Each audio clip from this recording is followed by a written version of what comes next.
करने का एक आरोप उन्होंने लगाया है।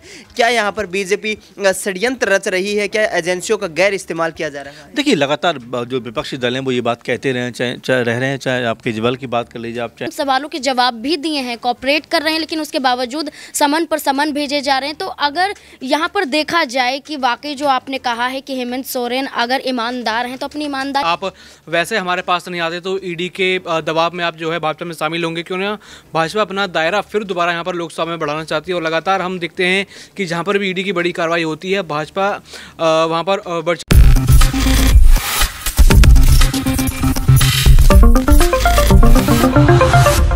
आगामी लोकसभा चुनाव की तारीखें जैसे जैसे नजदीक आती जा रही हैं, वैसे विपक्षी नेता इस दलदल में फंसते नजर आ रहे हैं कि क्या ईडी उनको गिरफ्तार कर लेगी। जी हां, हम बात कर रहे हैं यहां पर झारखंड के मुख्यमंत्री हेमंत सोरेन की, जिनके खिलाफ ईडी ने 10 समन जारी कर दिए हैं। और हेमंत सोरेन से आज सुबह ईडी की टीमें उनके दिल्ली आवास पर पूछताछ करने के लिए निकली, साथ में दिल्ली पुलिस को भी लेकर निकली और आशंका जताई जा रही थी कि यहां से हेमंत सोरेन की गिरफ्तारी हो सकती है। हेमंत सोरेन के खिलाफ जमीन घोटाले से लेकर यहां पर खनन घोटाले तक मामलों में ईडी पूछताछ करना चाहती है। ऐसे में हेमंत सोरेन पिछले 10 समन जारी होने तक ईडी को कोई जवाब नहीं देते हैं। पिछले दिनों उनके आवास पर रांची में मुलाकात की गई और इसके बाद वहां पर चर्चाओं का जोर यह गर्म रहा कि ईडी शायद रांची से गिरफ्तार करे हेमंत सोरेन को, लेकिन सुनवाई को आगे टाल दिया जाता है, एक और समन जारी कर दिया जाता है। हेमंत सोरेन से लगातार ईडी जवाब मांगना चाहती है कि आखिरकार ये जमीन घोटाला मामला जो है, इसमें आपने किस तरीके से शक्ति का दुरुपयोग करके सेना के कैंप की जमीन को बेच दिया है। ये पूरा मामला करीब 4.5 एकड़ जमीन का है और इसमें ईडी पूछताछ करना चाहती है। अब हेमंत सोरेन के ऑफिस की तरफ से यानी कि रांची से ईडी को एक नोटिस भेजा गया है और उसमें कहा गया है कि हेमंत सोरेन 31 तारीख को यानी 31 जनवरी को ईडी के तमाम सवालों का सामना करने के लिए सामने आ जाएंगे। ऐसे में अब हेमंत सोरेन की जो तमाम कयासबाजियां लगाई जा रही हैं, उनमें यही लग रहा है कि आगे आने वाले वक्त में वे पावर ट्रांसफर अधिकार का इस्तेमाल करते हुए अपने परिवार के किसी सदस्य को मुख्यमंत्री का पद सौंप सकते हैं। ऐसे में क्या हेमंत सोरेन अब आगे आने वाले वक्त में यहां से मुश्किलों में घिरते हुए नजर आएंगे? क्योंकि जैसे जैसे ईडी की टीम उनके खिलाफ जो है लगातार पूछताछ के लिए आगे बढ़ रही है, हेमंत सोरेन की मुश्किलें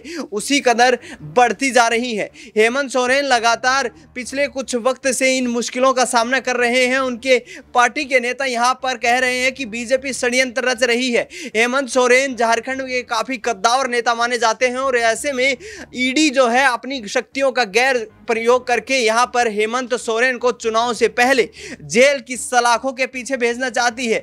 ईडी का उपयोग बीजेपी पर करने का भी आरोप लगाया जाता है और कहा जाता है कि सरकारी एजेंसियों को एक तरीके से दुरुपयोग किया जा रहा है। ऐसे में क्या हेमंत सोरेन यहां से गिरफ्तार होंगे और 2024 के चुनाव की तैयारी में जुटे राहुल गांधी ये कहें कि इंडिया गठबंधन में कितनी यहां पर और फूट देखने को मिलेगी? यदि हेमंत सोरेन झारखंड के मुख्यमंत्री जो हैं वो गिरफ्तार होते हैं तो फिर क्या गठबंधन का बचना यहां पर जो है मुमकिन हो पाएगा? तमाम सवालों के जवाब लेंगे। न्यूज़ रूम में इस वक्त मेरी मौजूदगी है। अमन जी मेरे वरिष्ठ सहयोगी मेरे साथ हैं। अमन जी, 10 समन हेमंत सोरेन के खिलाफ अब 31 जनवरी को ऑफिस की तरफ से कहा गया है कि सामने आ जाएंगे भाई पूछताछ के लिए। क्या देखते हैं, क्या हेमंत सोरेन यहां से गिरफ्तारी की ओर बढ़ रहे हैं?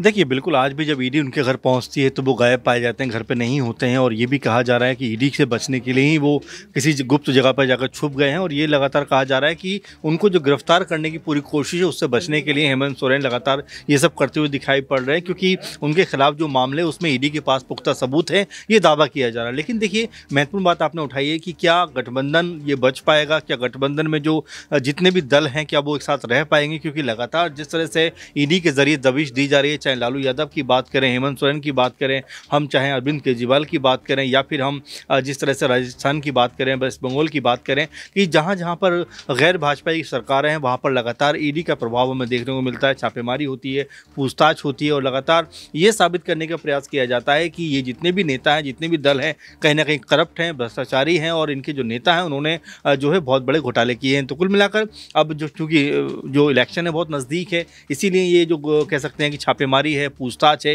ये ज़्यादा बढ़ती हुई दिखाई पड़ रही है। अब इसके क्या मायने निकले हैं, क्या वाकई जो हेमंत सोरेन उनको गिरफ्तार किया जाएगा, क्या वाकई उनके ऊपर दोष साबित हो पाएगा, कई तरह के सवाल। लेकिन फिलहाल अगर ईडी की बात करें तो उसने कह सकते हैं दबिश अपनी पूरी बना कर रखी है। 31 तारीख को अगर हेमंत सोरेन पेश होंगे तो क्या कुछ वो कहते हुए नजर आएंगे, क्या कुछ वो जो है अपनी बातों को सामने रखते हुए नजर आएंगे, और क्या ईडी उनको अब गिरफ्तार कर लेगी, क्योंकि लगातार ये कहा जा रहा है कि ईडी उनको पकड़ सकती है। अमन जी, जिस तरीके से रांची आवास पर ईडी पूछताछ के लिए पहुंचती है, उस वक्त पूछताछ भी की जाती है, तो यदि गिरफ्तार करना था तो वहीं पे गिरफ्तारी हो सकती थी। क्या दिल्ली में ये चुनावी माहौल तैयार करने की कोशिश की जा रही है, जिसके आधार पर यहाँ हेमंत सोरेन की उनकी पार्टी के नेताओं का कहना है कि छवि को खराब करने का, धूमिल करने का एक आरोप उन्होंने लगाया है। क्या यहाँ पर बीजेपी षड्यंत्र रच रही है, क्या एजेंसियों का गैर इस्तेमाल किया जा रहा है? देखिए, लगातार जो विपक्षी दल हैं वो ये बात कहते रहे, चाहे रह रहे हैं, चाहे आप केजरीवाल की बात कर लीजिए, आप चाहे भूपेंद्र हुड्डा की बात कर लीजिए, आप चाहे बिहार में जो तेजस्वी उनकी बात कर लीजिए, आप जो है बंगाल की बात कर लीजिए, लगातार ये बात उठती रही है कि ईडी का जो गलत इस्तेमाल किया जा रहा है। और लगातार जो बंगाल में छापेमारी हुई उसमें भी जिस तरह से हमला हुआ ईडी के ऊपर, उस वक्त भी टीएमसी की तरफ से कहा गया कि अगर इस तरह से पूछताछ होगी तो वाकई ईडी के ऊपर हमला हो सकता है। और झारखंड में भी यही बात कही गई। तो कुल मिलाकर जो कह सकते हैं कि जो विपक्षी दल हैं वो हमेशा ये बात कहते रहे हैं कि जो ईडी का इस्तेमाल है बीजेपी वो उनके खिलाफ कर रही है। लेकिन महत्वपूर्ण बात यह है कि जब 8-9 समन आपको जाते हैं तब आप पेश नहीं होते, तो कुल ये कहा जा सकता है कि आपको जाना चाहिए, बात करना चाहिए, जो भी सवालों का जवाब देना चाहिए। लेकिन ये कहना कि जाते ही मुझे गिरफ्तार कर लेंगे और आखिरकार तो आपको पेश होना ही है, तो ऐसे में पूरा राजनीतिक माहौल बनाने का कहीं ना कहीं जो ये विपक्षी दल हैं वो भी फायदा लेना चाहते हैं, कहीं ना कहीं अपने आप को जो चर्चाओं में लेकर आना चाहते हैं। यही वजह है कि आज हेमंत सोरेन पेश नहीं हुए और आप देखिए मीडिया में लगातार उनको लेकर सुर्खियां हैं, लगातार उनको लेकर बात की जा रही है। तमाम उनके जो समर्थक हैं वो ये बात कह रहे हैं कि दबाव बनाया जा रहा है लगातार जेएमएम के खिलाफ, और भी जो दल हैं वो भी ये बात कहते हुए दिखाई पड़ रहे हैं कि ईडी का गलत इस्तेमाल किया जा रहा है। यहाँ पर जिस तरीके से ईडी के ऊपर, उसकी कार्यशैली के ऊपर जो है विपक्षी दल लगातार सवाल खड़े करते नजर आ रहे हैं। नाजमीन मेरी सहयोगी मेरे साथ हैं। नाजमीन, क्या हेमंत सोरेन सच में यहाँ पर जो है आरोपी हैं? आखिरकार डर क्यों रहे हैं वो? यदि 9 समन 10 समन जारी हो चुके हैं तो अपनी बेगुनाही साबित करनी चाहिए, या फिर इसका कहीं ना कहीं सत्ता पक्ष जो है वो गैर कानूनी तरीके से इस्तेमाल कर रहा है? देखिए, बिल्कुल आपने सही कहा कि हेमंत सोरेन की बात अगर यहाँ पर उठ रही है और ये कहा जा रहा है, उनके द्वारा भी यही कहा जा रहा है कि ईडी अधिकारी अपनी शक्तियों का गलत इस्तेमाल करते हुए नजर आ रहे हैं, केंद्र सरकार के अधीन रहकर यहाँ पर वो समन हमें जारी कर रहे हैं।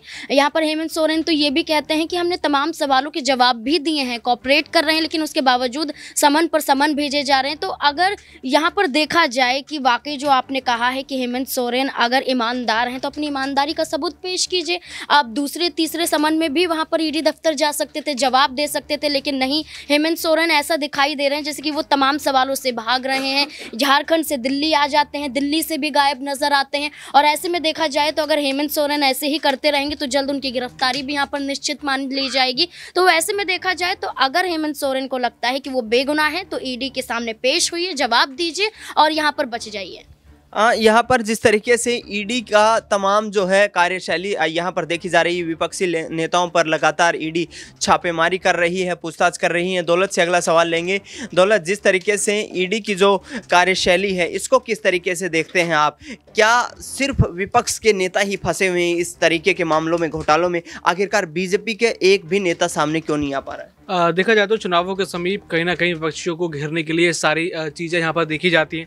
और यहाँ पर कहा जाता है जो कथित ऑपरेशन लोटस है वो चलाया जाता है कि अगर आप वैसे हमारे पास नहीं आते तो ईडी के दबाव में आप जो है भाजपा में शामिल होंगे, क्यों ना भाजपा अपना दायरा फिर दोबारा यहाँ पर लोकसभा में बढ़ाना चाहती है। और लगातार हम देखते हैं कि जहाँ पर भी ईडी की बड़ी कार्रवाई होती है भाजपा वहाँ पर बढ़ चढ़ के बोलती नजर आती है, लगातार घोटालों की बात करती जाती है। लेकिन भाजपा के अंदर ही उनके नेता कितने सारे घोटाले कर चुके हैं, यहाँ पर उनके नेताओं की अभद्र भाषा सामने आ चुकी है। और उस समय हम देखते हैं कि ईडी और जो सीबीआई है वो पूरी तरीके से खामोश दिखाई देती है। तो देखा जाए कहीं ना कहीं जांच एजेंसियों का इस्तेमाल जो कहा जा रहा है कि विपक्षी पार्टियों को घेरने के लिए किया जाता है वो कहीं ना कहीं अभी थोड़ा बहुत यहाँ प्रमाणित होता हुआ नजर आ रहा है। बाकी यहाँ देखना होगा कि हेमंत सोरेन या फिर अरविंद केजरीवाल के साथ भी कुछ यही समस्या है कि ईडी के समन आ रहे हैं, वो जवाब नहीं दे रहे और कहा जा रहा है कि गिरफ्तारी की तलवार उनके ऊपर भी लटक रही है। देखना होगा कि आगे इन सब मामलों में क्या होता है।